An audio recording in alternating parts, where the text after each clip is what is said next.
Welcome to the Humanergy Leadership Podcast. My name is David Wheatley. We're here to talk leadership in small, bite-sized and practical chunks. Enjoy.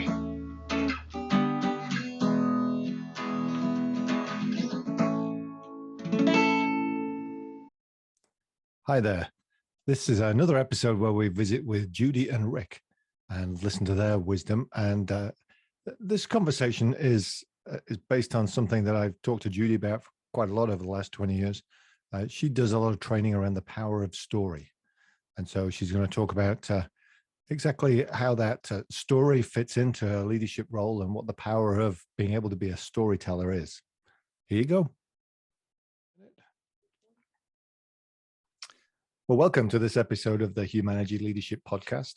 And this is the third of our longer conversations with a couple of colleagues of mine. Judy Brown, who's been a mentor for many, many years and has got 20 more years experience doing this kind of work than I have, although I hope that's not giving too much away. And one of her colleagues and a growing friend of mine, Rick Eigenbrod, who's got a similar kind of long-term wisdom. None of us want to admit to just how many years we've got doing this. But the idea is to create an interesting conversation.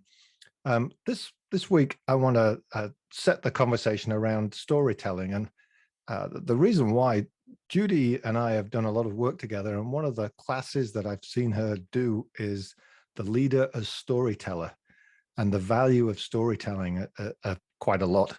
And so this is an opportunity for us to explore a little bit why it's important to leadership to be able to tell stories, be able to work through stories, both as an individual and for the organization. So why is the skill of storytelling important to a leader, Judy? It's a great lead-in question. I was thinking it used to be we didn't even understand the term emotional intelligence. Now we kind of get that as leaders. That's Rick's area. But there's a term we might use called narrative intelligence, which is the capacity to have an ear for story, to be able to invite story out of others, to be able to pull together in a way that rings true for people the story of an organization. And I was thinking it's particularly helpful where everything is as crazy as it is now. I mean, people who are leading organizations are finding themselves in this thicket of challenges that we couldn't have anticipated.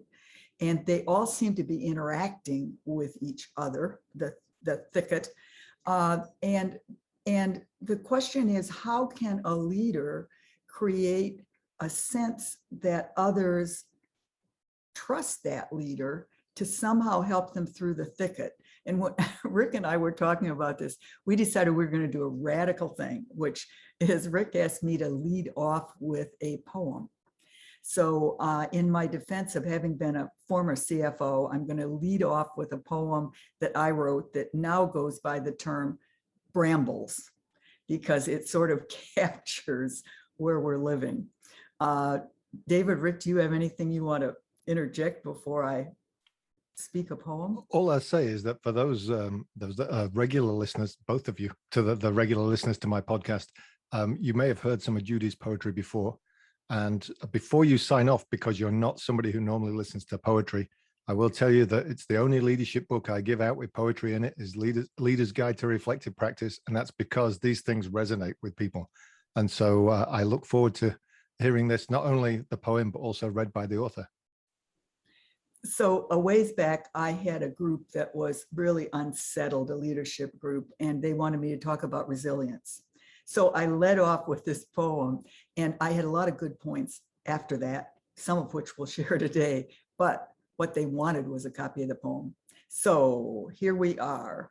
Sometime back, the storyline we had in mind disappeared in some brambled place, and we were left beset by our anxieties about where the path had gone, wandering with our feet as still we edged along into foreign terrain that has an odd appeal, as it turns out. Unexpected joys created out of mutual confusions and grievings shared and hidden, creeping out of what never came to be that we had counted on.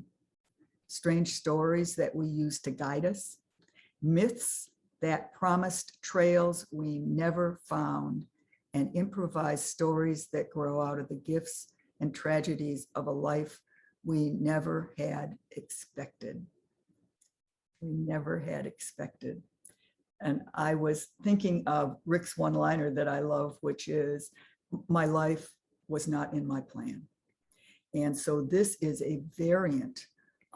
This poem is a variant on that theme.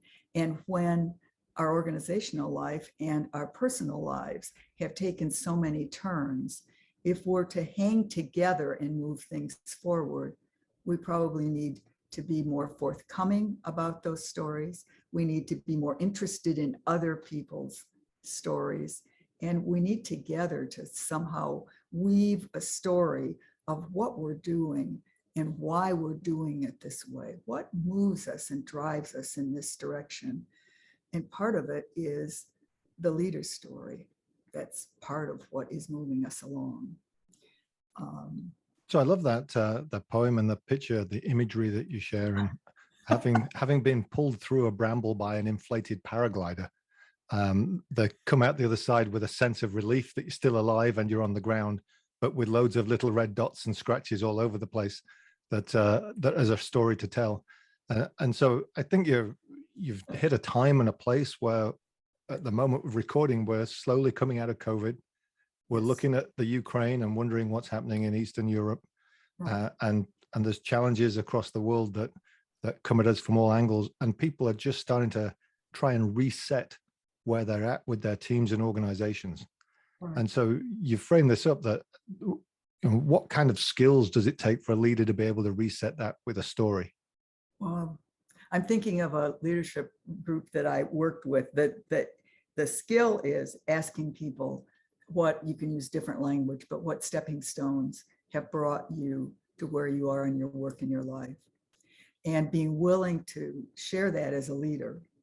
How is it that you're in this present moment? What brought you here doing this particular work? But when you elicit it out of other people, then people begin somehow to have a sense of faith and trust in each other, because when you tell the stepping stones that brought you here, they are full of setbacks and odd turns and ways that you and others have weathered things. I was working with a leadership group one time, and I said, so we'll start out. They were troubled. They were a troubled team. And I said, well, we'll start out our work together by having you lay out your stepping stones. And the leader asked, so what's that about? And I said, well, what things brought you to where you are in your work and your life? She said, we don't need to do that. She said, we know each other really well. We've been working together a long time.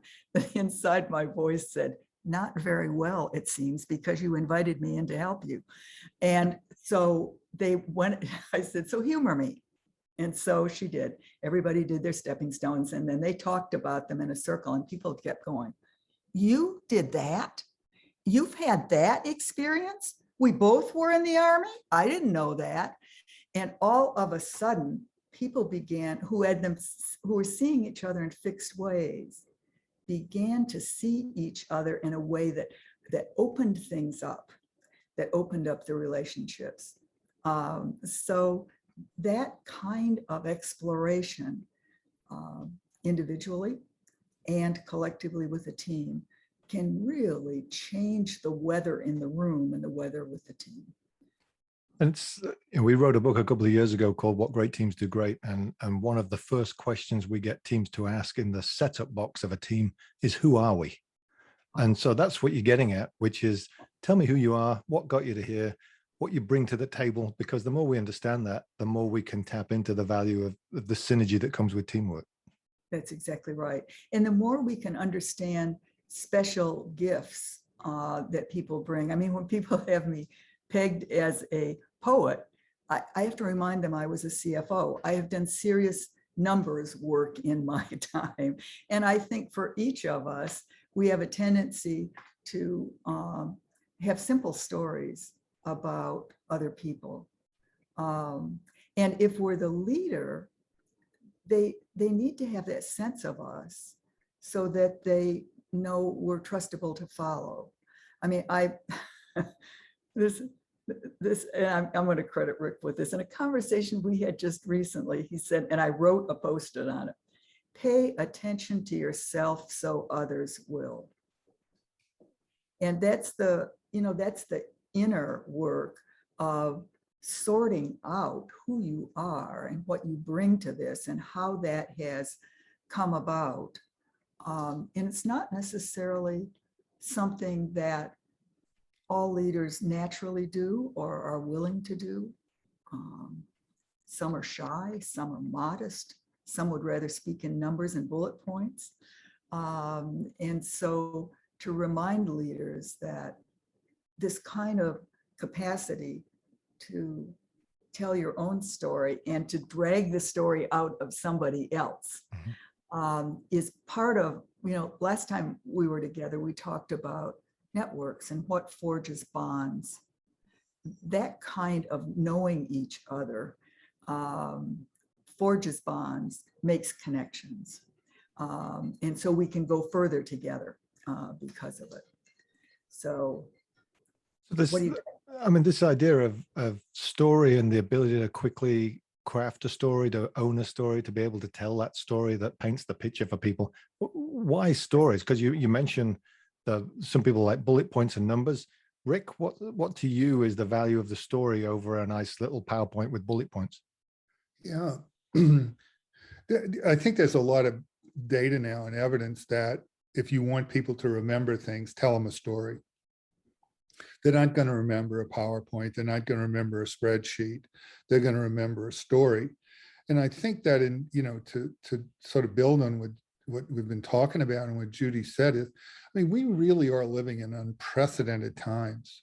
I mean, we thought it was complicated before COVID, and now we think we're coming out of COVID, and now we have, what's going on in the world.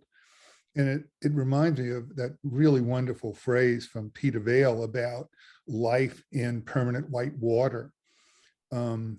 Because I think our natural inclination is to have a story, a deeply embedded story that this too shall pass. And when things get tough, we think about we have to get through it.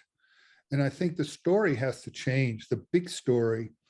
And I'm thinking about, so the power of story to capture complex information, to capture emotional information, to capture almost visceral information is really important. And it's an important tool that the leaders have. I'm aware that, when things are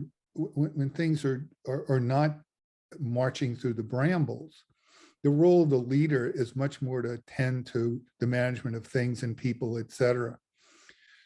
And the role of the leader as maker of meaning is not so figural. But in this time, that role of leader as maker of meaning becomes more and more important. And one of the most important tools, powerful tools the leader has as the maker of meaning is to create stories, to tell the story that got you here and to author the story that that represents the future, captures the present, makes meaning out of the present, and gives meaning to the future and coherence to the future. And I think it's that point where we stop living out of a story or into an old story and out of a new story that we have authored. Yeah, I was talking to a group this morning, actually, and they were talking about the complexities of leading at the moment and what they're coming through. And the picture that came to my mind was, it feels like as teams, as leaders, we have to push the button to turn us off and turn us back on again, and to reset the whole thing. And that kind of was where you're leading, is that we need that. So let's not let go of the story that's gone, but let's make sure we've got a clear story moving forward. And that idea of resetting the system so that we've got this new story, new narrative as we work forward. Yeah, I think, I mean, if you think of some of the big stories, the unconscious stories that we have lived by, these big organizing stories, for example, the notion of a story that there is certainty out there and our job is to find certainty. Well, we need a new story about that. I love this phrase I heard, blundering into the future, right? What CEO in the past would have said, well, we're going to blunder into the future. But the truth is you already have. And maybe that's the new world. So what is the story? The big stories are embedded in the story that the leader creates. By the way, I love the notion of authoring a story, because the root word of author is the same root for authority and authenticity. And for the leader to think consciously about, I am the author of a story that I am inviting people to live into, to barter their lives, to be a part of. Very powerful. And it's such a focusing, powerful, it's such a powerful focusing tool that it helps them not focus on all the smaller things that bubble up and down around them. You know, the little things that prick from the brambles and make red spots on you. So it's about focusing creating a story that then you said people can live into, so that becomes we live the story. But the leader's job is to create that picture so that people can start walking down that path. Exactly. And that story is really, I mean, I'm more and more struck by how important it is for leaders to be maker of meaning. You know, that old line about experiences and what happens to us, it's what we make of what happens to us. And if you look around the world today, what you see is competing stories around what's going on. I mean, we're getting powerful examples of that. And the question is, whose story is going to predominate? And if one thinks about this notion of creating followership, you know, as followership, that leadership in a sense is defined by the ability to create followership, that I want to create followership. The leader has the tool to create followership in these powerful stories. Tell the story, make the meaning. People say, yeah, that's for me. I'm going to barter my life to be a part of that story. And we really are asking them to barter their lives. No, go, Judy. Go. So, and we're asking them to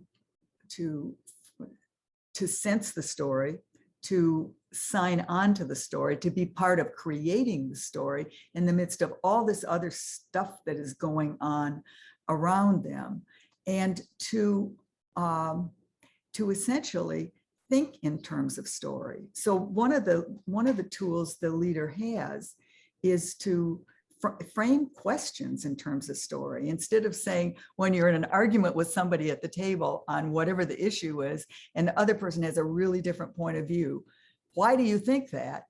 It's a really different question to say, so tell me the story of how you came to be that certain about that. That's an entirely different conversation that opens up. So to begin to seed the notion, spelled S-E-E-D, that we're a storied species, and that the stories, as Rick said, stick. Data by itself, 5 to 10% sticks.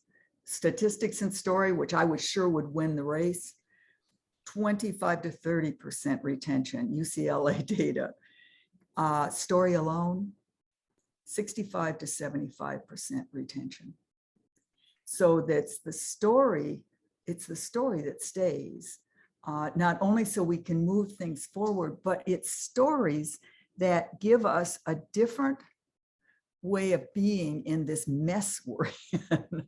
And, you know, there's huge irony in the fact, and David as a Brit would appreciate this, they found the Endurance, which was Shackleton's ship that went down 106 years ago, finally, in the bottom of the Weddell Sea in Antarctica. And Shackleton's story is of someone who could understand the need to change story. And so he said to his people the day that this ice floe crushed the Endurance and it went to the bottom, just to be found 106 years later. He said, "Men, ship's gone. Now we go home to England." They're all standing on an ice floe 106 years ago with no cell phones. And in a moment, he changed the story to a more powerful story, and they all acted into it, and all 28 people got safely back to England. I think that's a great example. And if we just pick up on Shackleton for a minute, because my only interest is, what did they find any whiskey on board? But that's I'd like them to bring that up. But the Shackleton story, that there's something about him that from when he said, looking for volunteers for a mission, return unlikely. Yes. The way he could craft short stories like that to get people to buy into his mission, that's a special talent. Yes. What's it take for the average leader to start developing that kind of ability to pull a story out that motivates people? I'd like to take a crack at that, David. I think it starts with self-knowledge. I really do. I think it starts with self-knowledge. You have to really, the leader has to be exquisitely clear about why they are there. It can't be hollow. People will read hollow in a minute. It has, so I really do think it starts with the leader taking time to be reflective about why am I here, and what is it that I am offering people that would make them want to be here with me, which is really the ability to create followership. Because leadership's not a set of characteristics, it is the ability to create followership. Judy and I were talking about this, and I said, well, we had a very simple, compelling, in this consulting firm I was a part of, we had a very simple and compelling story about why we were there. And it was this story: make a little money, have a little fun. That was it. You know, the lightness, incredibly compelling. Right. And the playfulness in that. I mean, I think we tend to think of missions and the thing that compels us is heavy. In a lot of cases, it has really important light in it,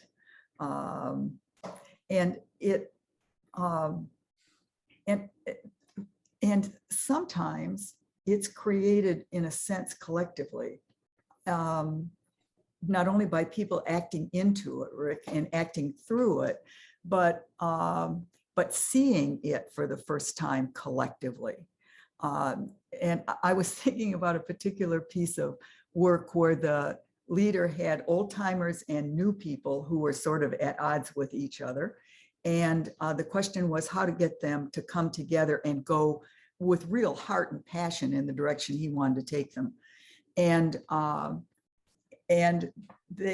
what we did was, and David was part of this, we had them each think of the stepping stones that brought them to where they were in this organization. So everybody did that, and they put their stepping stones up on paper on the wall so everybody could see everybody else's. And then the question was, what did they see as the stepping stones of the organization, which in this case was a jurisdiction. So they all did that, and they had different ideas about it. And then we tasked the leader, who was shy and unassuming and didn't want to tell his story, to tell the story of how he got from being a Mississippi sharecropper family to heading this huge county in suburban Maryland. And he did it. And everybody looked at the various stories of the county, and they stood around and talked about it. And I think that was 20 years ago. And to this day, he still talks about that.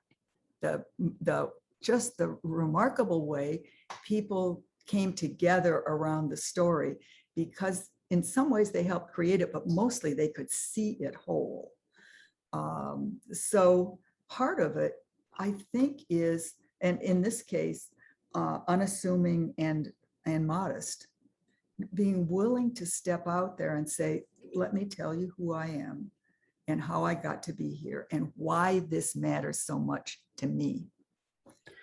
Judy, I want to build on that unassuming in a different way. And I'm listening to, there's a word that we're saying that we're using over and over and over. Question, question, question, question. In terms of leading into the brambles and blundering into the future, I think part of the story that's changing is a story about what's leadership and what are the key contributions of leadership. And in a world that we live in, this notion that the leader is a person who has the answers, it really doesn't fit anymore. And if you look at the reality of what's going on in our organizations, et cetera, what's really important in the role of leadership is not so much to have all the right answers, good luck with that, but to choose the questions, to be modest enough, et cetera, unassuming enough about certainty to say, what really is key, what's going to define the future is the questions we select, so that our role, my role as a leader, is to help ask, is to select the questions that will lead us into the future and to encourage others to ask those questions. Because there's an old line, I think it's from Lee Thayer, said, the problem you name is the problem you solve. And I think this meaning making actually fits there. How we name the problem becomes an important part of meaning making as a function of leadership. So I want to push on that in a second, but I just want to summarize it. There's 5 things that you shared between you that were necessary for the right story. To be reflective, to be authentic, to be knowledgeable, to be unassuming, and to be modest. And then it gets into the story side. But something you just said, Rick, that because I'm with you, that leadership's more about asking questions than it is about telling people what to do. But then equally, the story tends to not necessarily be a question, it's a painting a picture. How do you reconcile those two things from I'm going to paint the picture and I want to ask the question so I get full engagement? Yeah, I'll take a whack at it, David. It's a really great question, by the way. I'd love to see every executive team wrestle with the question you just put out there. It's a great question. Again, there's no easy answer. So, I mean, we're sort of living and demonstrating in the moment what we're saying. I think the notion of asking questions isn't necessarily contradictory to having a story. That if our story encompasses the notion of get rid of this notion, we're not going to see leaders as authority figures anymore, as know all, see all, be all. I mean, if you think about the way we've been thinking about leadership as they're the ones with the answers, it really throws us into a kind of psychological recapitulation of the parent-child kind of dynamic. Dad and mom have the answers, they tell us, and we do what they tell us. It forces everybody to be grown-ups.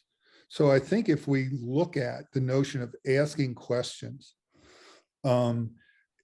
as a way of jointly creating a future, then, and if we add to that, just for complexity, the notion of maybe we're moving away from telling stories about destinations, to use Jennifer Berger and others' work, but we're telling stories about moving forward as a destination. As a direction, not a destination. We're going to move in a direction of make a little money, have a little fun, right? Then it's not contradictory. Right. So then, go on, Judy. Yep. The other thing that as Rick led into this, it struck me, which is what we might say is, so if this is the story that we're creating together, what does it ask of us? Turn it around and use the story as a question, which then each of us has skin in the game about what does it ask of us? What does it ask of the leader?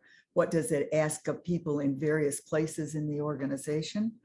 And will they step into it? Will they step into it? It And so, invites them to be a part of a collaborative, meaning-making, story-creating process. And like the question that the leader asked, or the question in the story, it really becomes a seed crystal. so it's not necessarily that the leader has to be the one that always tells the story. It's the leader has to be able to help create the story. Yep. And the team can create it, but the leader has to be able to spark that. Yeah, the seed crystal, if you will. Here's the essence of the story. The story's got to be expanded in so many ways, right? Refined, whatever. That's an invitation to conversation. Right. I think because I mean, that gets to a challenge I had in my head, is that not everybody's a natural storyteller. And there's some people who you would not listen to. There's some people you'd listen to anything they said, even if it was just rubbish. But there's the challenge for a leader is some of them are natural, some of them are not. But what you're saying there, Rick, is it's about knowing that there's a space for the story and asking the question that allows the story to be generated. Yes. So, I think about a nut and bolt manufacturer I've been working with that's really moving away from automotive and looking at what automotive is in the future. And we've had some conversations about that, about what do we see this as playing out as? Where are we going to have a role? Let's talk about what that needs to look like. That's about generating a story of the future away from the old automotive style. Yes. It's a story of a direction for automotive, not a destination. I mean, I think we used to think of the stories in terms of destination. If it all works, this is where we're going to end up, or this is what we're going to get. The happily ever after kind of stories we used to tell each other, which suggests there is an end somewhere in sight. And I think what we're saying is we need to make meaning as leaders and people, individual and otherwise, that gets rid of this notion of end in sight. Right? We keep moving. We're never done. We're never done. It's open water.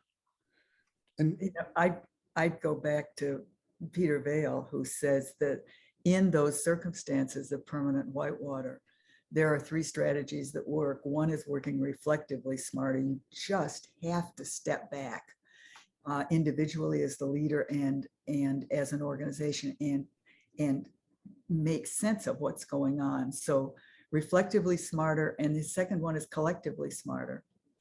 And his third is what he calls spiritually smarter, which has to do with what values do you stand for? It's back to the question of what do you stand for? And it's those 3 things working rather than working harder and getting more technology and doing a whole variety of things we're tempted to do that actually often pull us down into the weeds rather than to a space where we can do the kind of thinking it takes to decide what the vector is, what's that general direction in which we're going to lead. We're going to learn our way by running some experiments, and some are going to work and some aren't, and we're going to learn from them. So it's story as a way to navigate in a way, I suppose. I think, Judy, you and I maybe touched on Peter Vale maybe 50 episodes ago, because I remember sharing my background as a whitewater kayaking instructor. One of the rules was, as you're going down whitewater, that you're either going slower than or faster than the current, because then you're in control. If you go in the same speed as the current's in control. And what you were just saying there, I slow down to reflect, to have a look, to make sure I check the next piece, and then potentially I accelerate to get through the next piece, and I paddle like crazy, and that's all about the story again. And can I take a step back to reflect and look at the story, and then can I jump into and drive into that story and push through it? I think one of the things that it strikes me about talking about story and the difference between having objectives and goals and statistics, story carries emotion. And we're dying for emotion. We're dying for humanity. We're dying for a sense of being alive, et cetera. And the emotion that is a natural part of story, I think is in a sense a part of what compels people to want to follow, to be a part of that story. They can feel it. it's compelling. There's a story about, I heard a story about the Camino Santiago Compostela. That story, those stories I heard, put something in me that I didn't understand. And it drew me to that experience in ways I don't understand. And I went on the basis of emotion, not on the basis of, anything else. The story of being a part of a river that's been flowing for 1,000 years hit me at a place that just longing almost. And I think that's what story can do. And in the stories you hear on the Camino, what drew people are so powerful and full of emotion. And I think we're longing for that now. As you were talking, I just had this picture in my head of all the spiritual texts through history being rewritten in today's PowerPoint bullet point format, because none of them are. They're all books of stories, and the memorable stories and the stories that were passed down. And I think the bullet point PowerPoint version of it would not be as memorable, as engaging, as connective. I can imagine saying to a CEO, okay, look, you're going to go talk to the team about how you see the present, what the past had to do with how it got you here, and how you see the future. And you are not allowed to have one PowerPoint, one bit of PowerPoint. You have to stand up there and be real. Right. And compelling, which is the challenge again that I'm talking about. How do we help people who aren't natural storytellers? Apart from being reflective, unassuming, modest, authentic, knowledgeable, that list we came up with, how do we help them step into that space and say, rather than lean on the crutch of bullet points and KPIs, to step into the story? My piece of that would be to say they have to start writing, or find some other way to hear themselves tell the story of themselves as a first step. I don't think I've ever said this out loud. I don't think you can tell the organization's story unless you understand the place of story in your own life. It's like a two-step process, like the process of not being able to envision the purpose of an organization if you don't have a sense of purpose in your own life. So part of it is just taking time out in the desert, floating in the kayak, walking in circles around the neighborhood, saying, what is the story I would tell of why I am where I am and why I'm this committed? And then maybe the answer is practicing it with a friend. But it's a practice. Judy, I would make the distinction here between you're not good at storytelling and you're not polished at storytelling. Ooh, well done. Those are two different things. Yes. What part of may be compelling about the stories you tell it is the humanity, the authenticity, the struggle for words, but we can feel you. We can feel that. We can feel that it means something to you. And so I just think, for me, I want to be careful here about storytellers as polished and the need for authenticity, for the ability to be willing to put it out in the most vulnerable way you can. That's what's going to grab people. Perfect segue to the close, because I've been tapping this around 40 minutes, and I think that's a great way to close there. Because what you're saying there, Rick, is everybody can be a storyteller. Your first one may not be great, but you can tell it. And if it aligns with those things that you talked about, being reflective, being authentic, being knowledgeable, being unassuming, being modest, and being vulnerable, then go for it. And the more you go for it, the more you'll find people are engaged, and you polish that storytelling ability. Yeah, absolutely right. Well, once again, Rick, Judy, thank you very much for having a wonderful conversation. It really built, I thought, on the finding space one that we talked about a few episodes ago, because we need that space in order to talk story. So enjoyed once again the conversation. Thank you for joining us. Any final words, Rick? No, other than thank you for having us. I love the richness of our conversation, and I feel like I'm the beneficiary of this chance to be with you and Judy. It feels like we're just telling stories to each other. Judy?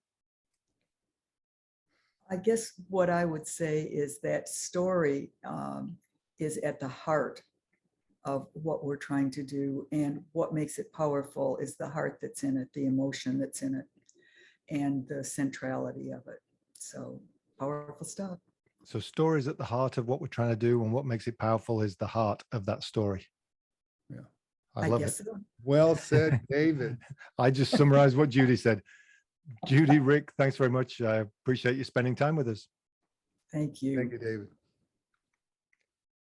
So there you go. That was Judy Brown and Rick Eigenbrod again, talking about the power of story. And I just want to make a quick addition that the poem that Judy read is available in her book called The Art and Spirit of Leadership. That was the Humanergy Leadership Podcast. My name's David Wheatley. For further information about Humanergy, go to humanergy.com or check out our latest book, What Great Teams Do Great, from all good bookstores. Have a good one. Stay healthy.